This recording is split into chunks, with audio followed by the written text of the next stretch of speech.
4 formas de promover o padroeiro da sua paróquia e fortalecer a formação dos agentes pastorais. Então, primeira coisa, o que é ter um padroeiro, né? A gente sabe que é uma tradição já bem antiga da igreja, né? Segundo os estudos que eu fiz hoje preparando essa palestra, diz que a partir do 7º século da era cristã já era comum se dedicar regiões, né, paroquiais, regiões territoriais, né, a um padroeiro, né, a um patrono. Tanto que também era comum naquele período se dar o nome de algumas regiões ao nome do padroeiro, né, que ainda hoje é bem comum, existem algumas cidades, né, alguns estados até, né, que são confiados a alguns santos padroeiros, né?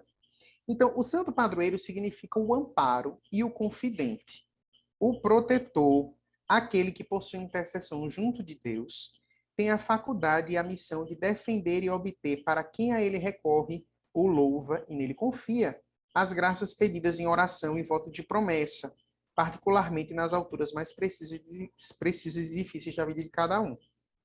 Então, é muito comum a gente perceber um fortalecimento da fé e da piedade popular em torno dos padroeiros das nossas paróquias, das nossas comunidades. Né? Até as grandes festas e eventos que geralmente acontecem dentro das comunidades de base, elas estão sempre girando em torno da festa do padroeiro, ou festas ligadas à espiritualidade daquele padroeiro.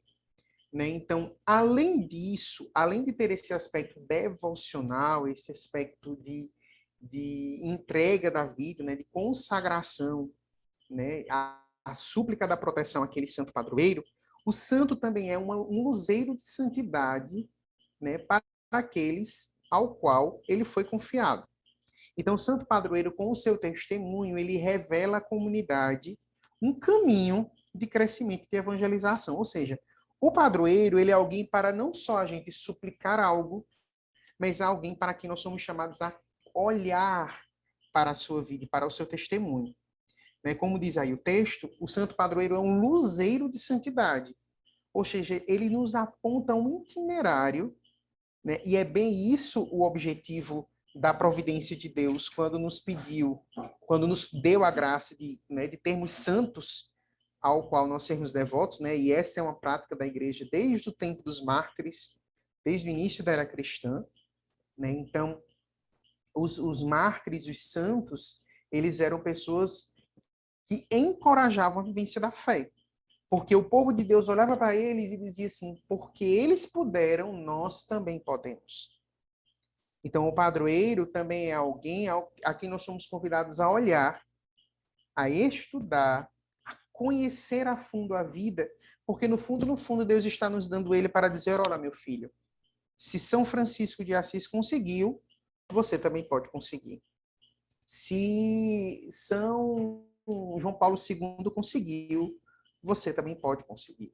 Aqui eu até faço menção à encíclica do Papa Francisco, né, a Gaudete et Exsultate, em que ele fala sobre a santidade no tempo contemporâneo, né, nos nossos tempos. E ele fala exatamente sobre isso. Nós somos todos chamados à santidade onde nós estamos. E assim como os grandes santos da fé puderam alcançar a santidade, nós também podemos alcançar a santidade. E não há nada que atraia mais as pessoas do que um testemunho de santidade. Né?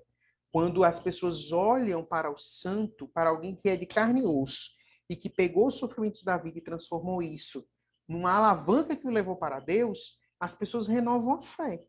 As pessoas renovam a sua disposição, as pessoas renovam a sua decisão por Jesus Cristo. E é isso que vai fazer a comunidade se fortalecer. Né? Aqui eu trouxe também essa premissa, né? Esse tripé, na verdade, né? Que fazem a vida do cristão.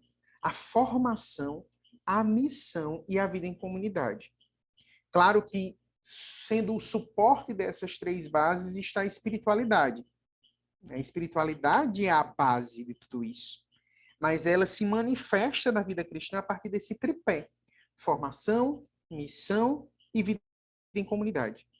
Né? Quando alguém vive a experiência de Deus, a experiência de Jesus Cristo, ela vai se tornando alguém decidida pela vida com Deus. Mas isso é um processo. Isso não é feito da noite para o dia.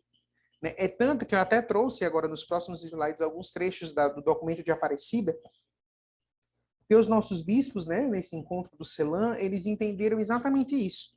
Que o discipulado, ele é precedido por um caminho. É feita a experiência autêntica com a pessoa de Jesus Cristo e a pessoa adere à fé cristã. Mas essa adesão ela só vai se tornar sólida a partir do momento onde esse discípulo ele é formado, ele vive no meio da comunidade e ele é enviado em missão. É o tal do discípulo missionário.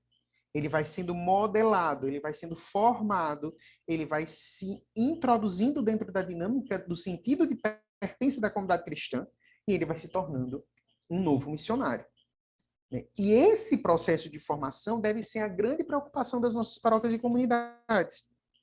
Quando a gente fala que o padroeiro, as formas de divulgar o padroeiro vão fomentar a formação dos agentes de pastoral, é a gente ter essa consciência desse ciclo de formação integrado. A partir do momento onde o discípulo ele está na missa, ali ele está sendo formado na fé. A liturgia é a grande catequese por excelência, né? Então, além disso, a própria dinâmica da convivência com a comunidade cristã. Por isso é importante nós fomentarmos a pastoral de conjunto. Por isso que é importante nós fomentarmos o relacionamento clero e leigos, né? É muito importante nós adentrarmos com esta pessoa que chegou na comunidade cristã e levar ela a entender que ali é uma família de Jesus Cristo. Né? E aí eu digo para você, se você olha para a realidade da sua comunidade, você enxerga pessoas à margem, pessoas que vão à missa, mas elas estão à margem. Essas pessoas são os principais alvos, eu posso dizer assim, de outras denominações cristãs e principalmente do mundo, né? Por quê? Porque é uma pessoa que está ainda frágil na sua fé. Porque uma pessoa que está fortalecida na fé, ela tende a estar cada vez mais inserida dentro do corpo da comunidade. Ela está cada vez mais inserida dentro da dinâmica da igreja. Existe algo que nós chamamos de sentido de pertença. Ela pertence àquele lugar. Né? Então, quando nós... e muitas dessas pessoas chegaram neste lugar a partir da devoção ao padroeiro. Não sei se vocês conheceram pessoas assim, mas eu conheci muitas pessoas assim. Né, que foram participar da paróquia Santo Antônio porque foi batizado numa paróquia Santo Antônio, lá no interior, não sei de onde, quando chegou na cidade, descobriu aquela paróquia e se afinou com o nome do padroeiro e foi para lá. Porque hoje a gente sabe que as paróquias elas não estão mais girando em torno de territórios físicos. São poucas paróquias que as pessoas participam da paróquia porque é perto da minha casa. Com a mobilidade urbana e o advento, né, o crescimento da internet, as pessoas vão para a paróquia que elas se sentem mais próximas. Seja do vigário, seja do pároco, seja de um amigo de pastoral que convidou ali, seja da espiritualidade que aquela paróquia vive, né? A gente sabe que existem paróquias que estão mais ligadas, que estão, por exemplo, que pertencem a uma congregação, a administração daquela paróquia é de uma congregação, ou a administração daquela paróquia é de um movimento mais ligado com a renovação carismática católica. E as pessoas vão se distribuindo nessas paróquias de acordo com a sua afinidade.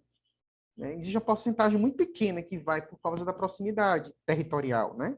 Mas hoje em dia a maioria das pessoas participam muito de acordo com a sua dinâmica, né, de espiritualidade. Então ela vai se afinando a partir disso. Então é muito importante, ainda mais nos tempos de hoje, esse aspecto da formação dos agentes de pastoral. A formação da comunidade.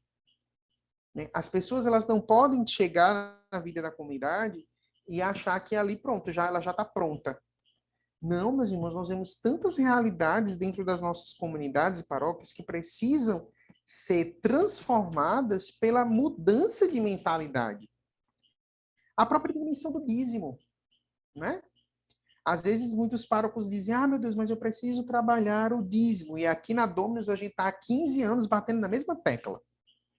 O dízimo cresce quando cresce a evangelização. O dízimo cresce quando cresce a formação. O dízimo cresce quando cresce o sentido de pertença à comunidade. Se a pessoa não se sente pertença da comunidade, ela não vai sentir o desejo de devolver o dízimo dela. Isso é fato. E às vezes a gente, hoje em dia, sobretudo, quer empurrar nas pessoas a obrigação, porque é um mandamento. Gente, as pessoas não funcionam mais assim.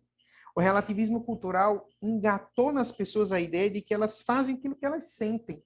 Elas fazem aquilo que elas acham que está certo. Né? A verdade líquida, né? A verdade relativa, que vai se distribuindo de acordo com o pensamento de cada um. E que nós sabemos que não é a verdade da fé, que não é a verdade da igreja, que não é a verdade deixada por Cristo. Mas o aspecto da formação, ela vai trabalhar exatamente isso. Uma vez que nós vamos conhecendo a doutrina, nós vamos entrando nela com espiritualidade e vida em comunidade, nós vamos nos transformando num discípulo comprometido com o rei. Certo?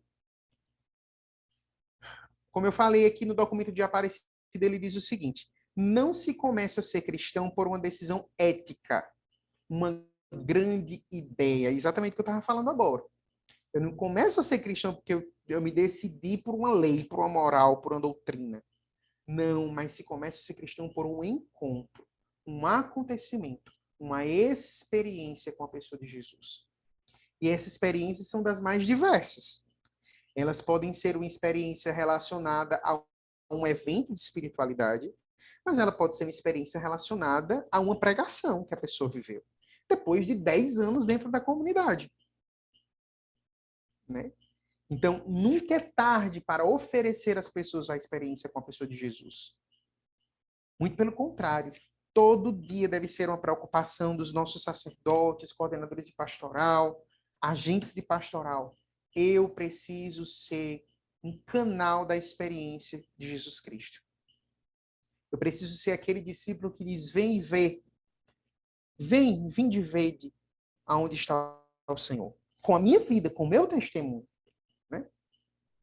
Assumir a formação para o discipulado. Por quê? Porque nós aprendemos a ser discípulos. Então, a formação do discipulado, a formação do discípulo, ela consiste em reconhecer, acolher, interiorizar e desenvolver a experiência do encontro. Então, eu quero que vocês entendam exatamente esse caminho, né, que é necessário para que a gente faça a evangelização acontecer. Né? Faça a formação dos nossos agentes acontecerem. Porque eu presumo que o agente de pastoral é alguém que vem do meio da comunidade e se decide a servir. Não é isso? Então, a partir desse momento, entre essa experiência e o serviço, precisa acontecer uma formação permanente de discipulado. Por quê? Porque a fé ela vai entrando dentro do nosso coração, a fé ela vai se dinamizando dentro de nós, de forma que todos os dias eu sou confrontado com as realidades do mundo que me pedem uma resposta. Né? As realidades do serviço pastoral que me pedem uma resposta coerente, de acordo com a fé. E só a formação vai permitir isso. Eu digo mais, só a formação vai permitir a unidade da igreja. A formação autêntica. Não a formação daquilo que eu acho, mas a formação autêntica da fé. É esta formação que vai nos dar a graça de nós conhecermos a pessoa de Jesus Cristo com verdade. E é esta experiência que nós queremos levar a partir da vida dos padroeiros. Né? É exatamente essa experiência que nós queremos levar a partir da vida dos padroeiros. Então vamos lá para as formas de promover o padroeiro e fortalecer a formação dos agentes de pastoral. Primeira forma que eu trago aqui, as redes sociais. Vamos bater lá nessa tecla de novo, né, meu povo? Um trabalho importante e necessário é fazer a história do santo padroeiro conhecida. Os santos, muito mais do que as graças e milagres que eles realizam, eles nos formam a partir do seu testemunho, a partir da sua vida. Por isso que é uma prática salutar e difundida pela igreja há séculos, a leitura espiritual da biografia dos santos. Né? Então, as redes sociais, eles vão trazer para nós o testemunho dos santos, que pode ser um alimento para o discipulado. E aí pode ficar a pergunta, por que que eu vou falar de São Francisco no Instagram? Né? São Francisco viveu ali no século XIII, né? E aí eu vou estar aqui trazendo ideias, né, daquele período, que era um tempo de igreja completamente diferente. A santidade, ela é atemporal. A santidade, ela é para sempre. O testemunho dos santos, eles fortalecem a vida do cristão para sempre, em todas as circunstâncias. Então, de que forma nós podemos fazer isso? Vamos lá para a parte prática, né? Trazendo trechos da vida do santo como pequenas pérolas ali nos nossos posts de rede social. Ora, se você tem, eu trouxe para cada uma das formas que eu vou trazer de dica, eu trouxe um santo para elucidar as nossas ideias, tá certo? Então, nesse caso da vida de São Francisco de Assis, que eu acho que é um dos santos que tem mais paróquia no nome dele, né, no Brasil afora. Quando eu trago trechos da vida de São Francisco, eu impacto realidades do nosso tempo que o Evangelho continua a falar. Por exemplo, o Papa Francisco, muito recentemente, usou a vida de Francisco de Assis para falar sobre o aspecto da ecologia, né, com a Laudato Si. Tanto que o termo Laudato Si vem do Cântico das Criaturas de São Francisco de Assis. Né? Então, tantas outras realidades que a gente pode trazer, por exemplo, o próprio aspecto da comunhão de bens, né, a partilha dos bens, o acolhimento aos pobres, o amor à Eucaristia, a obediência à igreja. São todos aspectos da vida de São Francisco que podem ser trazidas nas redes sociais como uma forma de formação. Né?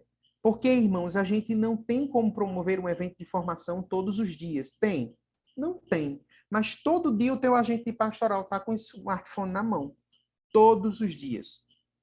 Eu posso dizer que 89% dos nossos agentes de pastoral, a primeira coisa que fazem quando acordam é olhar o celular. E a última antes de dormir é olhar o celular também. Né?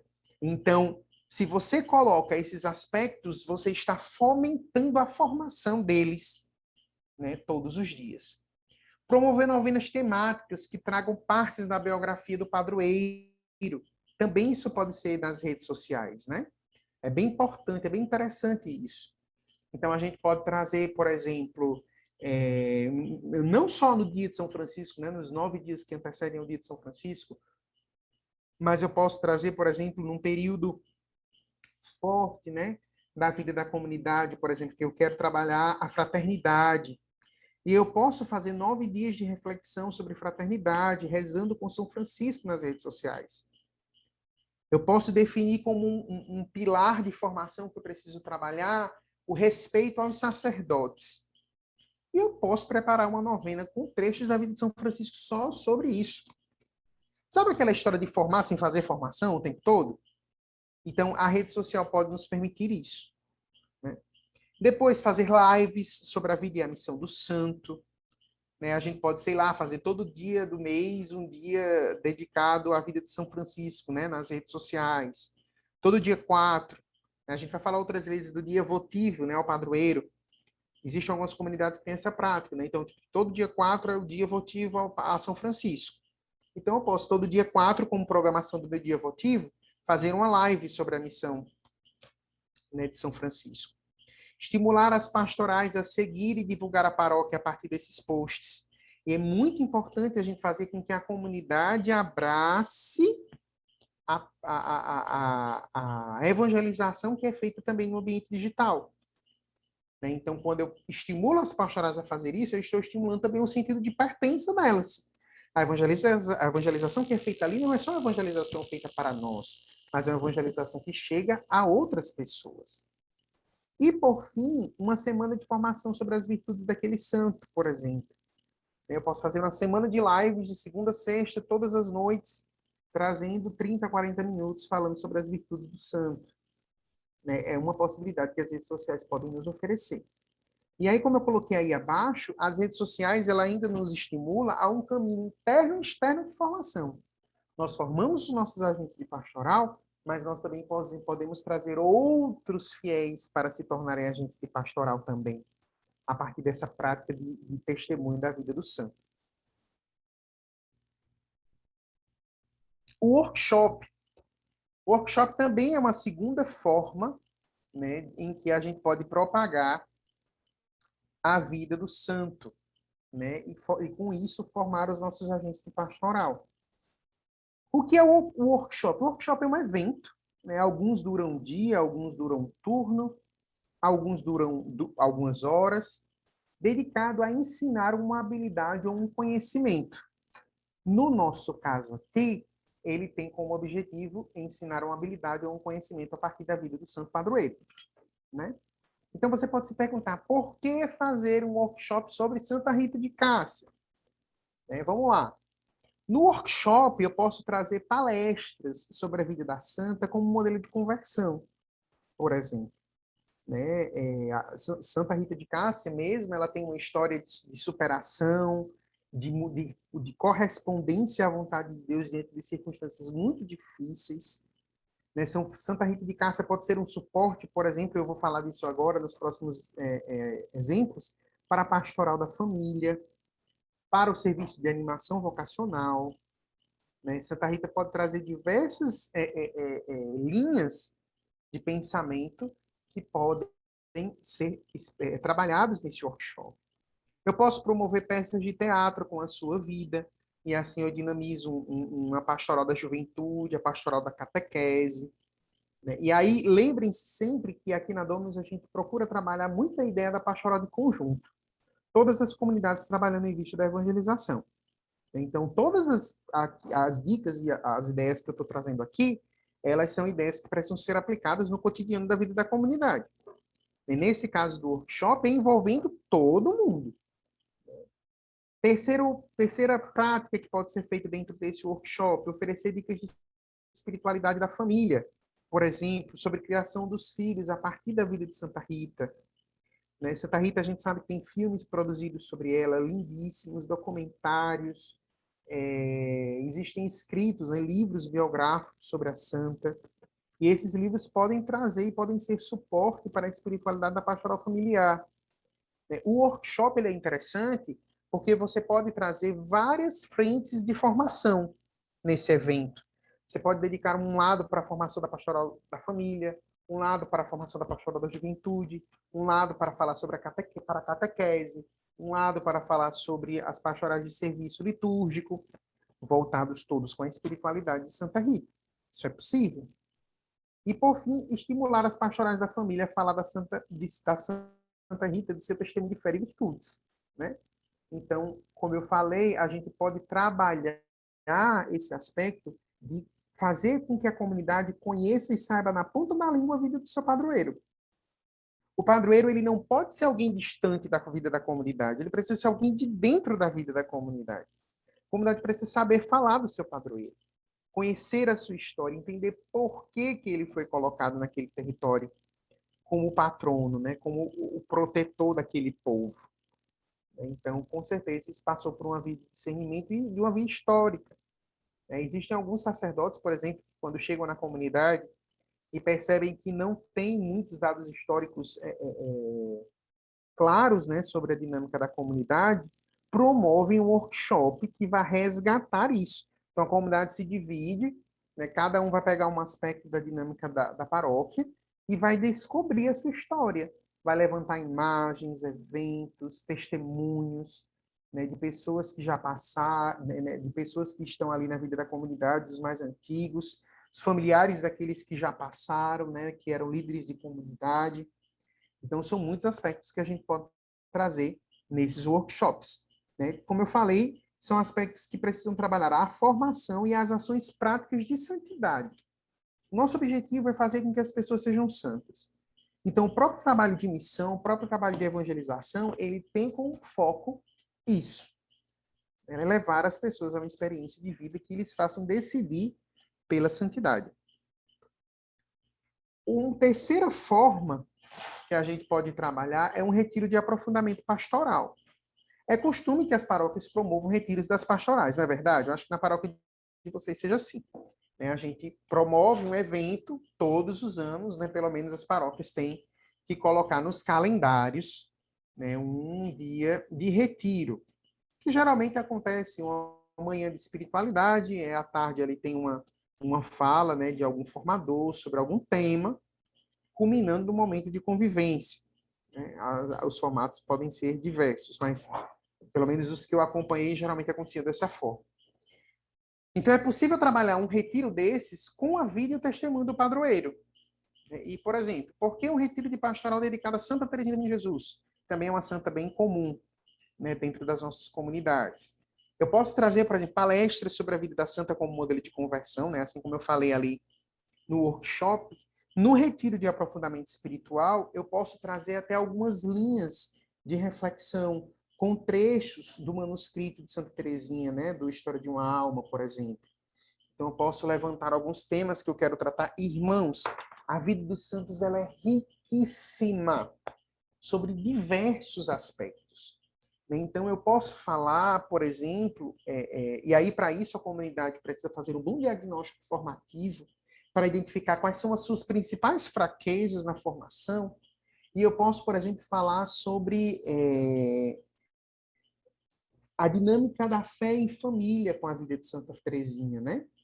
Eu posso falar sobre a missionariedade em Santa Teresinha, que não é uma missionariedade como é a de São Francisco Xavier, né? Mas foi uma missionariedade vivida dentro de um claustro. E a gente pode conclamar os nossos agentes de pastoral a entender que a sua missão ela é onde você está inserido. É ali no compromisso paroquial, mas também é ali dentro do trabalho, é dentro da repartição pública, é dentro do comércio, é no relacionamento pai e filhos, é no relacionamento entre amigos do trabalho. Então, eu vou trazendo também esses aspectos do testemunho da vida de Santa Teresinha como uma forma de levar as pessoas a viver um processo de entrada em si mesmo, né, de mudança de mentalidade em vista da missão. Segundo ponto, estabelecer um itinerário de aprofundamento na oração e no comprometimento com a missão. Né? Então, como eu falei, a gente pode ter um itinerário ali, uma apostilazinha, que traga reflexões pós-retiro, por exemplo. Levando as pessoas a aprofundar na oração. Santa Teresinha tem poemas belíssimos, né, que falam sobre a espiritualidade, poemas que falam sobre o comprometimento, né, a própria aquela frase, né, de Santa Teresinha, né, encontrei minha vocação é o amor. Né? A gente pode trazer esse trecho da vida de Santa Teresinha e falar sobre o comprometimento, né, do amor em relação à missão, em relação à igreja. Depois, trabalhar o sentido de corresponsabilidade com a missão da igreja particular e universal. Né? Santa Teresinha tinha um sentimento tão forte, né, relacionado à vida dos missionários, de intercessão pelos missionários, né, que ela recebeu chamados de padres que estavam em missão em outros países, para ela rezar por eles, né, e ela se dedicou a isso. Então, a gente pode também trazer, por exemplo, nesse tempo em que a gente vive uma conclamação do Papa para nós rezarmos pela Rússia e pela Ucrânia, né, a gente pode dinamizar também esses aspectos das intenções do Santo Padre, né, pela necessidade da igreja e do povo de Deus que sofre. E, por fim, estimular a pastoral da juventude com seu testemunho de santidade. Né? Santa Teresinha é uma santa jovem, né? Morreu com 24 anos. Então, a gente pode também trazer esse aspecto de alguém que encontrou uma mística altíssima no auge da sua juventude, né? Então, Santa Teresinha, ela, com 24 anos, ela escrevia coisas profundíssimas de alguém que realmente tinha sido profundamente tocada pela ação do Espírito de Deus, que não tem idade, que não tem limite nem tempo. Né? E ele pode também gerar esse mesmo aspecto, essa mesma devoção, essa mesma missão no coração dos nossos jovens. E a nossa última forma, que já a gente já está no nosso tempo de abrir para as nossas perguntas, é um ano inteiro dedicado ao padroeiro, né? Um ano especial no qual todas as formações e eventos falarão do santo e de suas virtudes. Por que um ano dedicado a São João Maria Vianney, por exemplo? Né? Um santo francês, né, que em cura, em Dars, ele evangelizou, né, e foi um dos grandes sacerdotes, tanto que é o padroeiro dos párocos, né? Então, um ano dedicado inteiro ao santo padroeiro, né? Isso é muito comum, por exemplo, é possível ser feito no ano jubilar, né, no ano de celebração da paróquia, um ano de preparação para um jubileu, né? Vai fazer 75 anos de instituição da paróquia. E ali nos 73, 74, 72, 73, 74, a gente faz anos votivos, né? Isso é bem comum em algumas dioceses e paróquias. E eu posso, em um desses anos, dedicar ao padroeiro. Então, por exemplo, eu posso promover um dia votivo todos os meses ao santo, né? É uma ideia, né? Uma prática. Eu posso fortalecer as pastorais a partir dos escritos de São João Maria Vianney. Eu posso, por exemplo, todos os meses pedir para que as paróquias reflitam um texto dele, né, que fale sobre algum aspecto e aí eu repito. É muito importante eu entender quais são os meus objetivos com a formação. Se você for lá no site da Dominus, em material rico, os materiais ricos que nós disponibilizamos para download gratuito, você vai ver lá um cronograma formativo para as pastorais. Tem lá um cronograma, né, uma planilha que pode ajudar você a fazer esse planejamento. E antes de você fazer o cronograma, você precisa fazer um diagnóstico, você precisa entender quais são as necessidades da sua paróquia. Eu estou batendo nessa tecla, né, porque o aspecto de formação ele não pode ser um aspecto pensado do nada. Eu preciso saber qual é o caminho que eu quero conduzir a minha comunidade. Para isso, eu preciso rezar, preciso escutar, sobretudo escutar, né, as pessoas, os agentes de pastoral, as coordenações, mas também escutar a Deus, escutar o que o Espírito está querendo falar à igreja, né? Parafraseando o Apocalipse. O que é que o Espírito está falando daquela igreja? Eu preciso ter essa sensibilidade. Então, mesmo quando eu vou falar sobre um ano dedicado a São João Maria Vianney, eu posso focar num aspecto que é enfraquecido da formação da minha comunidade. Depois, trabalhar a pastoral vocacional da paróquia. A gente sabe que São João Maria Vianney fala muito ao coração de seminaristas, né? Pessoas chamadas ao sacerdócio. Dedicar um dia de intercessão pelos sacerdotes, por exemplo, motivados pela vida daquele santo. Criar um cronograma anual de formação em momentos de espiritualidade e cultura sobre São João Maria Vianney. Né? Isso também é algo que pode fortalecer muito, né, a espiritualidade dos santos, né, a espiritualidade dos padroeiros dentro da comunidade. Né? E ainda falando um pouco sobre essa questão do ano, o ano ele pode inaugurar várias... Eu acho que alguém mandou mensagem no chat. Aqui, ó, o Jean colocou, né? O cronograma formativo. Então, ele pode ser uma luz para você, né, que está nesse processo, né, nesse caminho de entendimento. Jean, é o Marcos, né? É porque Marcos está no login do Jean. Então, dizer para vocês, por exemplo, o ano dedicado ao santo pode ser um ano que alavanque essa devoção e essa piedade. Aí o Marcos, é o Marcos que está no login do Jean. Quer dizer, o Jean disse que não ia poder estar hoje à noite e apareceu do nada aí mandando cronograma. Mas para falar para vocês que existem muitos momentos, por exemplo, que o ano formativo pode alavancar essa piedade. Né? Existe, por exemplo, algumas paróquias que no ano votivo, né, ao santo, criou o dia votivo. E aí isso se transformou numa prática de devoção que todos os meses junta os fiéis em torno da vida daquele santo. Um exemplo também pode se criar o jornal da paróquia, né, voltado à vida daquele santo. Né? E aí isso pode ser um PDF, né? Nos nossos tempos não se tem investido tanto, né? Eu acho que nem se deve investir tanto mais em jornais impressos, né? Os jornais digitais eles têm feito bem mais sucesso dependendo das paróquias. Né? Existem algumas realidades bem particulares, mas pode se criar um jornalzinho, né? Que fale, né? Que torne acessível a esses aos fiéis a vida dos santos. Né, trechos, às vezes o livro é difícil, né? Às vezes os livros são escassos até. Existem alguns santos que a maioria das biografias podem ser estrangeiras, mas se o pároco ou o coordenador de pastoral se dedica a isso, ele pode transcrever, traduzir, tornar acessível, né? Porque, irmãos, a vida dos santos fala. A vida dos santos fala. Né? A minha esposa, ela sempre diz muito para mim, assim, nada me inflama mais o coração para buscar a Deus do que a vida dos santos.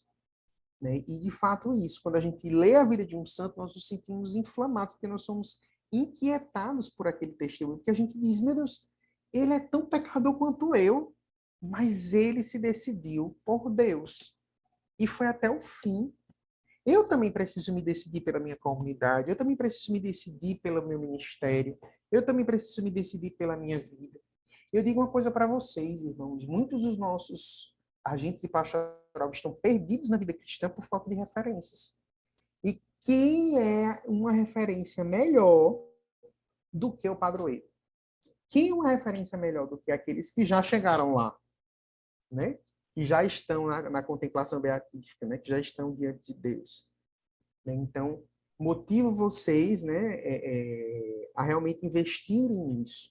É uma prática de evangelização que pode gerar muitos frutos, não só frutos de santidade, claro, né? Isso é o nosso principal objetivo, mas também frutos na vida prática e cotidiana da comunidade, né? Na vida de serviço, na vida de dedicação pastoral, tá certo?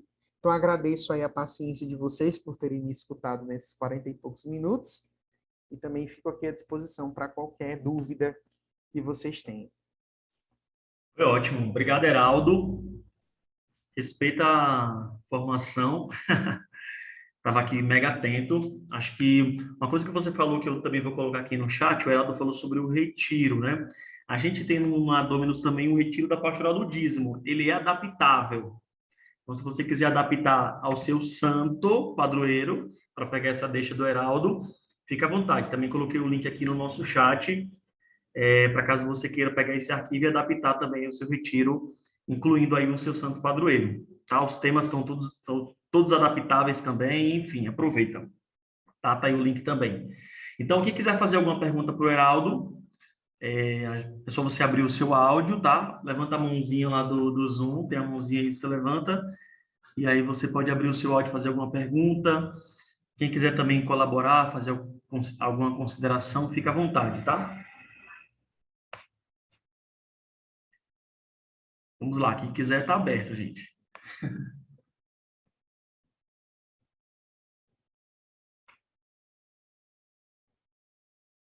Muito bom, né? Eu acho que esse gancho é legal, porque às vezes a gente fica procurando o que fazer para dar a formação, né, Heraldo? E a gente tem o padroeiro para poder pegar como base.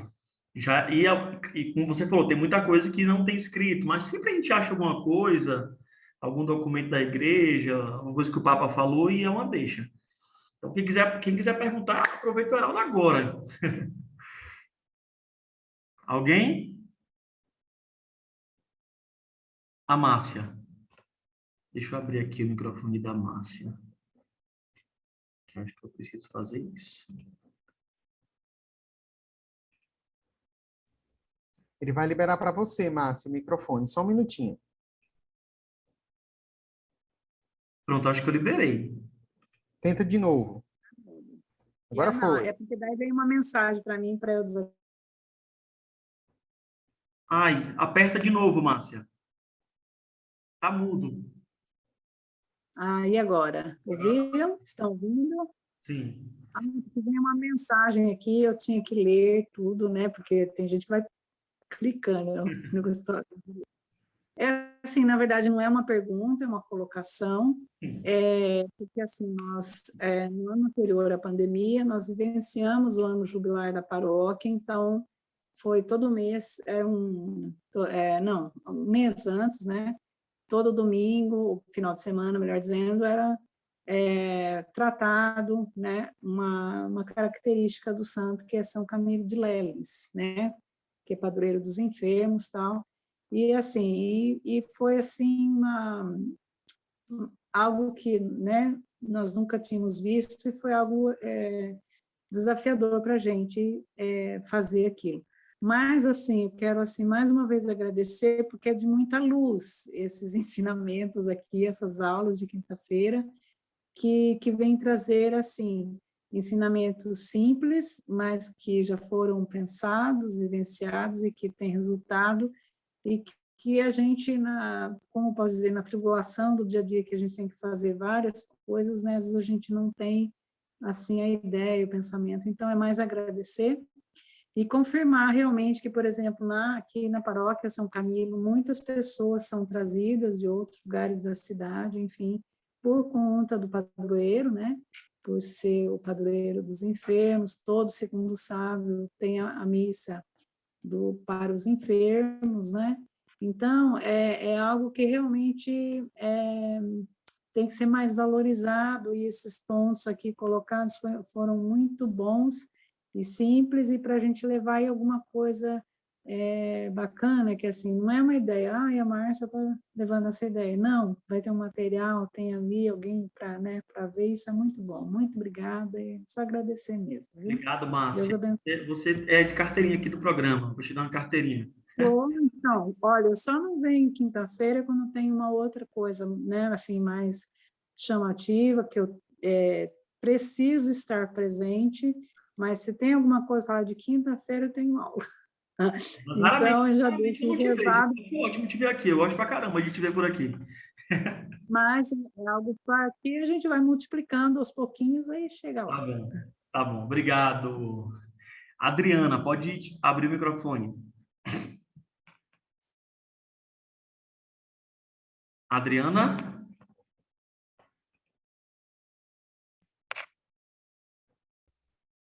Oi, tá me Pronto. ouvindo? Sim.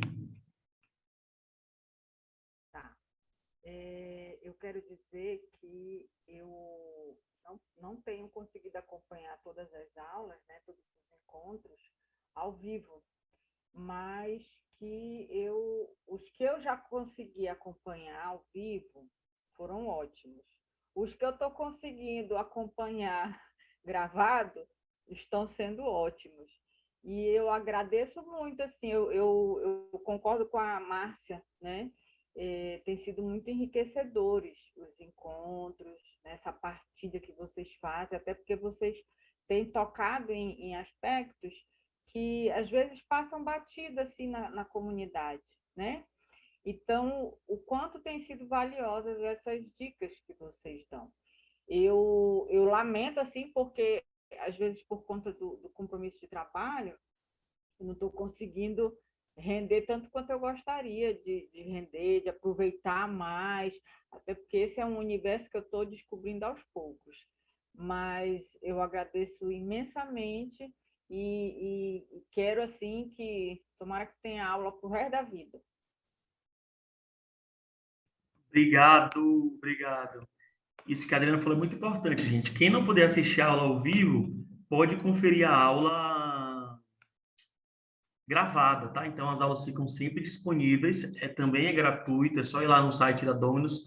Todas as aulas estão lá. E quem está cadastrado no programa, como vocês estão, recebe sempre a aula. Você já viram que recebe a aula gravada? Inclusive, eu coloquei várias essa semana que vão sair aí. Vão sair muitas.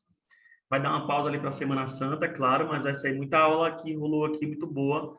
Então, assiste a gravada também, que vale a pena. O ao vivo é muito melhor, porque você está aqui no calor do momento, né? Vale muito a pena o ao vivo, mas estão gravadas, tá bom? Então, obrigado, Heraldo, mais uma vez. Obrigado a participação de todos. A gente vai ficando por aqui, né? E semana que vem temos ainda programa no Oceano, tá? Ali, a primeira semana de abril, temos aula, tá bom? Então, boa noite a todos. Deus abençoe. Um bom final de semana. E até a próxima quinta aqui no Oceano, tá bom? Boa Obrigado. noite, pessoal. Tchau, tchau. Tchau, tchau, gente.